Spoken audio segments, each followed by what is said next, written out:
এবং উপস্থিত আছেন আমাদের এখানকারই মাস্টার মশাই, উপস্থিত আছেন আপনারা সকলকে আমার আন্তরিক এবং অভিনন্দন।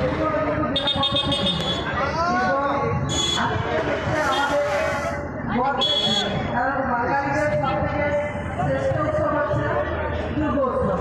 এই দুর্গোৎসবে আমরা জাতি ধর্ম নির্বিশেষে সকলে একত্রিত হই, সবাই মিলেমিশে আনন্দে থাকি। আর কমিটির দাদাদেরকে এবং সদস্যদেরকে বলছি, আপনারা সকলেই সুস্থ থাকবেন, ভালো থাকবেন। আর আমার মঙ্গল